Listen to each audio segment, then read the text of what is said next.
I looked up from the ultrasound image on my phone and realized my husband had forwarded it to his mother before I had even gotten back to my car. That's how I found out he had been lying to me for 16 months. Not from him. Not from a confession.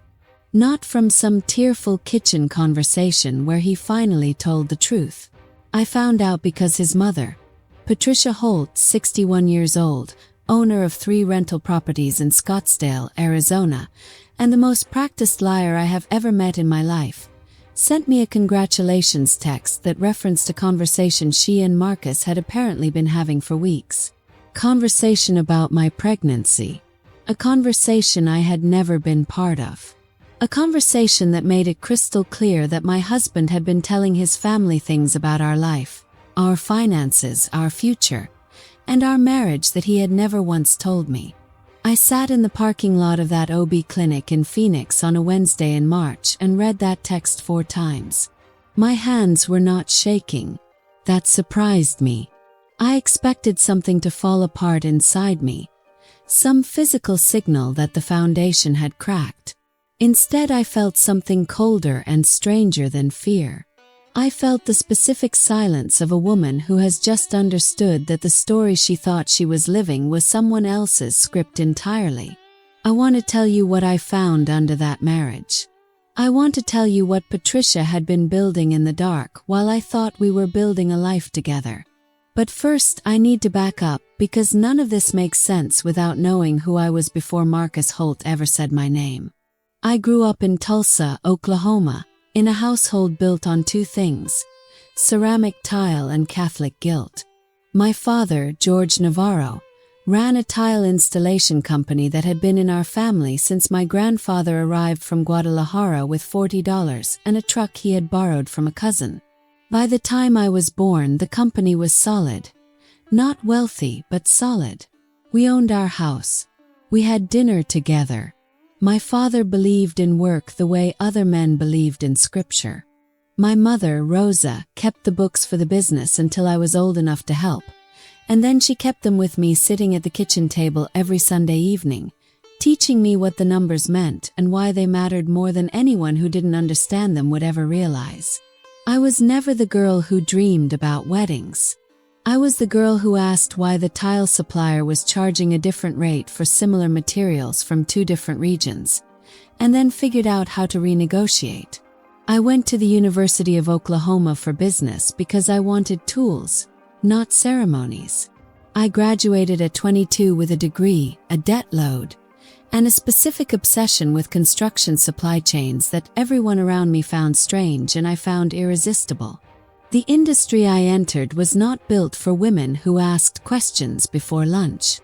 I spent 4 years working for a mid-size commercial construction firm in Oklahoma City, learning every angle of materials procurement, project budgeting, and vendor management. I was good at it. Not good the way you say someone is good at a job to be polite. Good the way a room becomes quiet when you walk in because people have learned you will catch the number that doesn't match and you will not pretend it isn't there. When I was 27, I moved to Phoenix because the market was growing faster than anything I had seen in Oklahoma, and I had a very specific plan. I wanted to build a procurement consulting firm that specialized in mid-size residential and commercial developers. The kind of companies too large to operate by feel but too lean to have a full internal team handling material strategy. I had watched those companies get eaten alive by bad vendor relationships and inconsistent pricing for years. I knew exactly what they needed and I knew I could provide it. I started with 2 clients, a borrowed desk in a shared office space, and a reputation for being the person who found the number nobody wanted found. I met Marcus Holt at a Phoenix area developers networking dinner in the spring of my 2nd year in business. He was charming in the way that men are charming when they have been raised to believe charm is a form of currency. Tall, easy laugh, wore his confidence like something inherited rather than earned. He worked in commercial real estate acquisitions. He introduced himself to me by saying he had heard I was the most difficult person in the room and that he respected that. I should have understood then that a man who leads with your difficulty is already planning how to manage it. We dated for 8 months. We got engaged. We married on a Saturday in October with 40 people at a small venue in Sedona because I had no interest in performing a wedding and Marcus said he felt the same. His mother cried at the ceremony, which I mistook for sentiment. I know now it was possession. The first year of our marriage was not a lie exactly. It was more like a series of carefully edited truths. Marcus was attentive, social, and almost suspiciously agreeable about money. My firm was generating real revenue by then, and I had structured our finances with a clear separation between my business accounts and our joint household account. Marcus contributed a portion of his income to household expenses. I covered the rest from my business earnings because my income was larger and I did not believe in performing equality at the expense of practicality. What I did not know, what I had no reason to suspect, was that Marcus's mother had spent those 12 months building a parallel understanding of my business. Not through me, through Marcus. Patricia Holt was not an obvious villain. That's the part that still catches in my chest when I think about it. She was pleasant at dinners. She asked questions about my work that sounded like interest but were actually inventory. She had a talent for the kind of warmth that leaves you no room to object without sounding paranoid. She sent flowers after my first company anniversary. She called me ambitious like it was a term of endearment. She gave me a kitchen appliance for Christmas that cost $300 and a hug that felt like a property assessment. Marcus, I would learn, told his mother everything. Not in a normal married son kind of way. In a reporting structure kind of way. Revenue figures I had mentioned casually at dinner. Client names I had dropped in passing. Contract timelines. Expansion plans. The name of the property developer I was about to sign as my largest account. He was giving his mother a business briefing, and I thought I was having a marriage. The morning I found out, I did not confront him immediately. I know that probably sounds strange. People always want to know why you didn't immediately explode, immediately demand answers, immediately turn the room into a courtroom. I didn't because I have spent my entire career understanding that the worst thing you can do when you discover something wrong is let the other person know what you know before you understand everything there is to know. So instead of calling Marcus, I called Denise. Denise Okafor had been my attorney since year one of the firm. She is the kind of lawyer who speaks slowly and charges fast, and has never once been surprised by human behavior because she has been watching it professionally for 22 years. I read her Patricia's text from the parking lot of the OB clinic, my voice very flat, and she said nothing for a long moment. Then she said, "Send me everything you have access to. Do not move any money. Do not change any passwords. Do not let him know you know anything." Said okay. She said, "And Valentina, congratulations on the baby." I almost laughed. I almost cried. I did neither. I started the car and drove back to the house Marcus and I shared in Arcadia, a renovated mid-century with terracotta tile my father would have approved of, and I walked through the door like a woman who had spent a normal morning at a routine appointment. Marcus was in the kitchen. He asked how it went. I said everything looked good. He hugged me from behind and kissed my temple, and I let him because I needed him to believe that I was still the woman who did not know. That night, after he fell asleep, I sat in my home office with the door closed and started pulling threads. My business accounts had a permission structure I had set up carefully. Layered access for my operations manager and CFO. None for Marcus, none for anyone in his family. But Marcus had access to our household joint account, and I had been depositing a monthly household contribution from my business. What I had not looked at carefully enough because I had been busy, because I trusted him, because trust is sometimes just the name we give to the attention we stop paying, was the pattern of what had been moving through that account beyond our agreed expenses. Took me 4 hours to build the picture. Transfers I had approved without tracking their purpose. Expenses I had funded under household categories that, when I traced them, led to vendors and accounts I did not recognize. Not enormous amounts individually. Collectively, over 16 months, it was just under $240,000 that had moved from our household account into a secondary account I had not known existed. A secondary account that, when Denise traced it 2 days later, was connected to a property LLC. An LLC where the registered agent was Patricia Holt.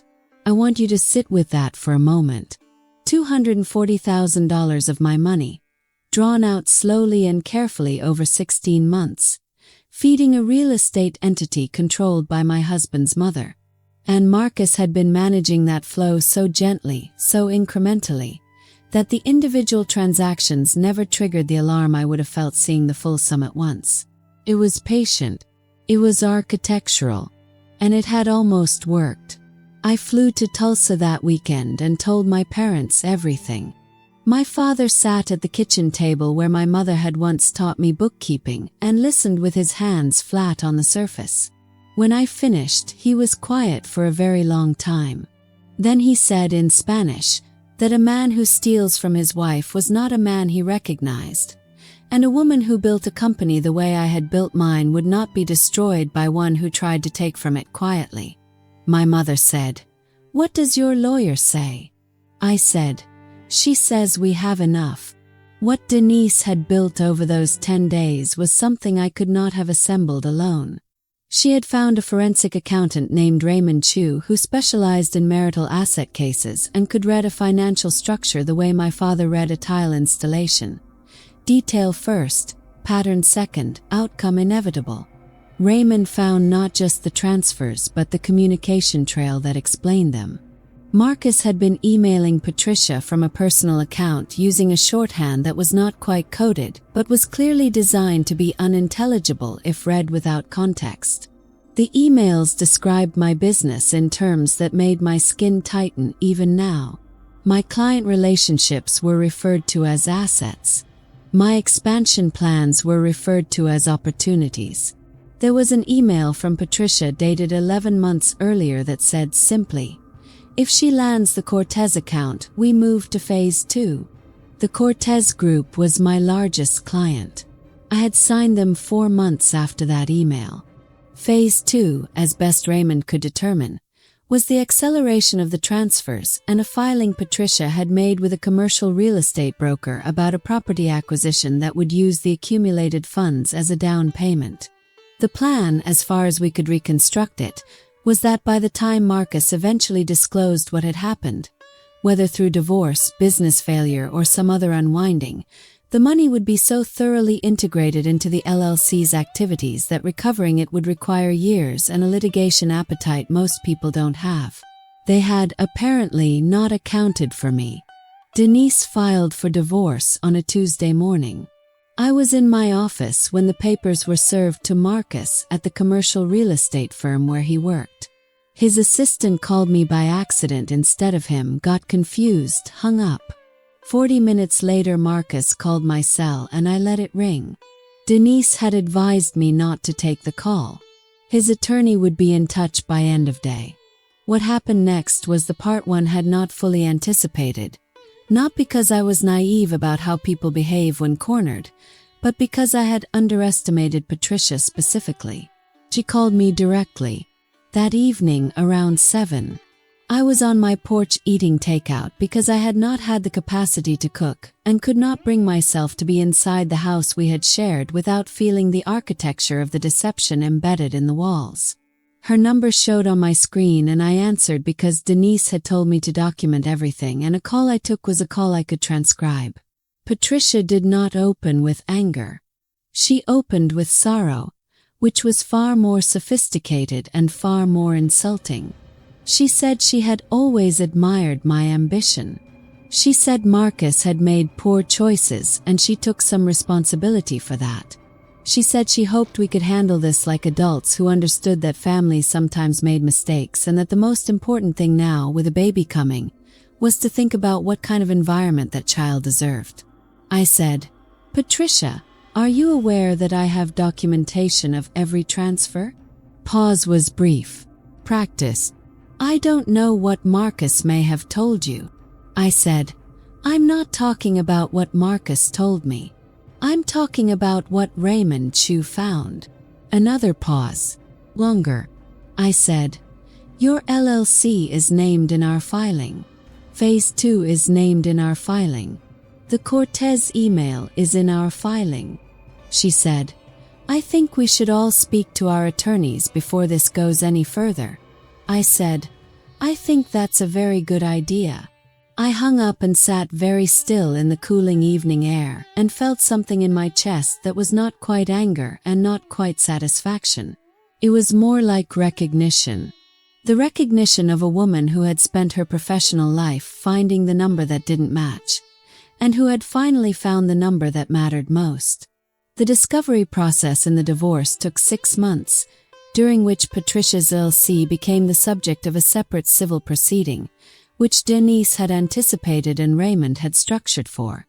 Marcus's attorney spent the first 2 months suggesting that the transfers had been agreed upon, then that I had been informed in passing, then that any confusion was a miscommunication between spouses about household financial management.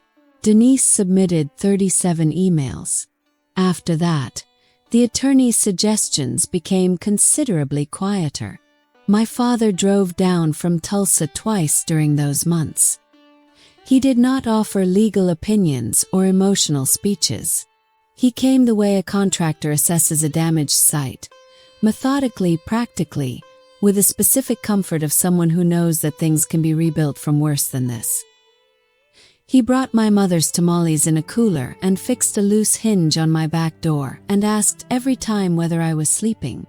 I told him yes even when I wasn't. He knew. He said nothing. That was its own kind of love. Denise and I had dinner once a week during those months, and I want to say something about that because people talk a lot about the dramatic moments in a story like this and not enough about the meals with the person in your corner who doesn't require anything from you except that you keep going. Denise ordered the same salad every time and drank exactly 1 glass of wine and never once told me how I should feel. She told me what was happening legally, what it meant strategically, and what we were going to do next. That information was the most stabilizing thing anyone gave me during that period. My daughter was born in November. I named her Rosa after my mother. She arrived 6 weeks before the divorce settlement was finalized and 3 weeks before Patricia Holt's attorney accepted a negotiated resolution to the civil proceeding that required the LLC to be dissolved and the funds returned with interest and penalties that made Raymond Chu quietly satisfied in the way that forensic accountants are satisfied when math does what it's supposed to do. Marcus was not present at the birth. That was my choice, not the court's. And I made it with the specific clarity of a woman who has spent 9 months understanding exactly who her husband was. He sent a card. It arrived 4 days after Rosa was born. I read it once and put it in a folder I do not intend to revisit until I decide whether she someday deserves to know he tried. The settlement returned the full $240,000 plus legal costs. It also resulted in a formal finding of financial misconduct that Marcus's employer discovered during the proceedings, and which cost him his position at the commercial real estate firm because they had their own concerns about how someone who managed client relationships might manage assets that weren't his. Patricia's real estate activities in Scottsdale became the subject of inquiry by 2 of her existing partners, who had their own questions about the LLC's financial practices that predated my marriage entirely. That was not my case. That was not my doing. That was simply what happens when light finds a structure that was built to function in the dark. I took 3 months of leave from my firm, which my operations manager and CFO handled with a competence that told me everything I needed to know about what I had built. The company did not shrink. The Cortez account did not flinch. 2 new clients came through referral during the period I was focused elsewhere, which my team handled and reported to me weekly in the kind of clean, numbered summaries that I had spent years building systems to produce. When I came back, I restructured the firm's internal controls in ways that Raymond Chu helped design. Not because I expected betrayal from inside the company, but because I understood now in the most personal possible way that the systems you build are either protecting you or leaving you exposed, and there is no neutral position. On a Thursday morning in February, when Rosa was 11 weeks old and asleep in a bassinet, I had moved into my home office. I sat across from a journalist named Claire Ashby, who wrote for a regional business publication that covered the Southwest construction and development industry.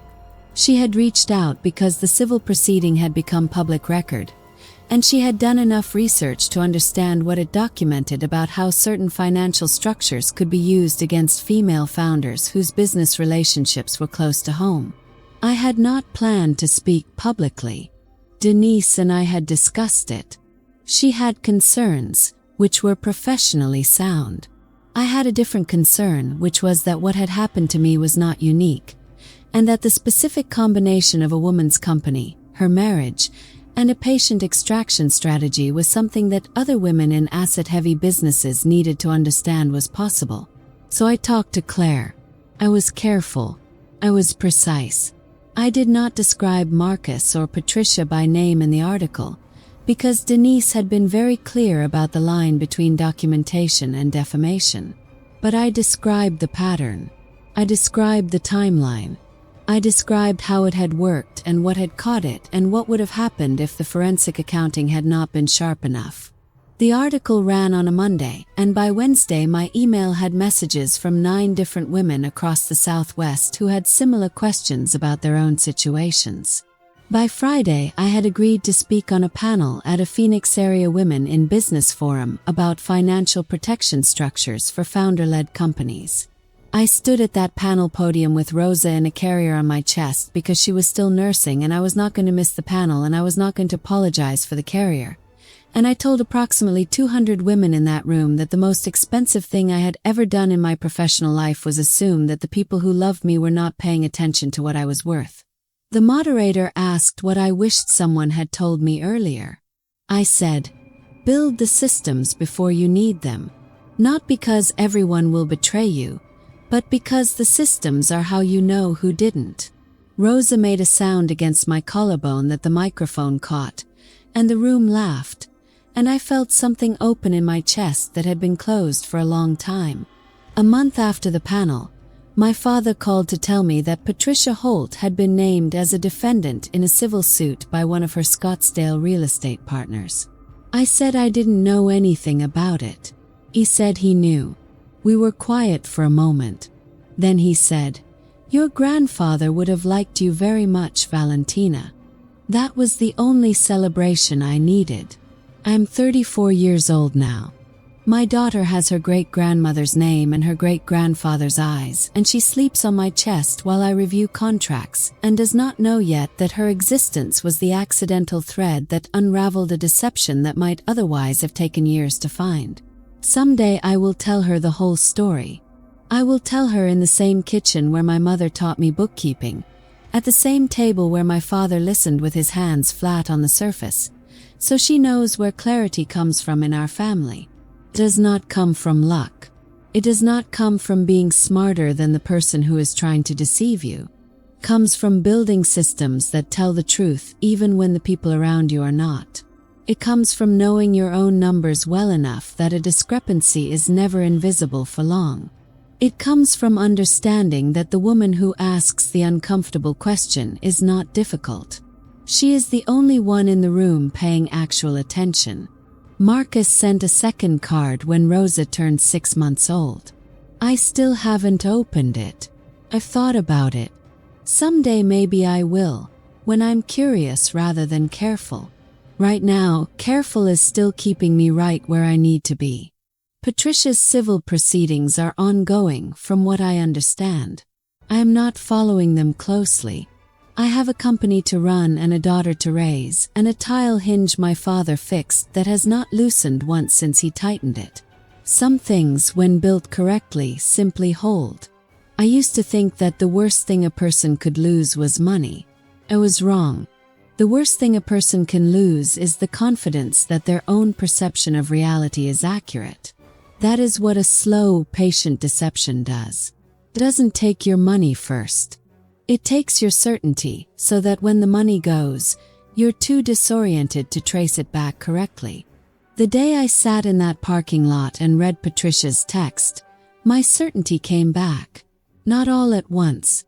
In pieces over months, each piece returning with a specific weight of a number that finally makes the column balance. But it came back. It is back now. And it is mine in a way it never fully was before, because now I know exactly how it was tested and I know exactly that it held.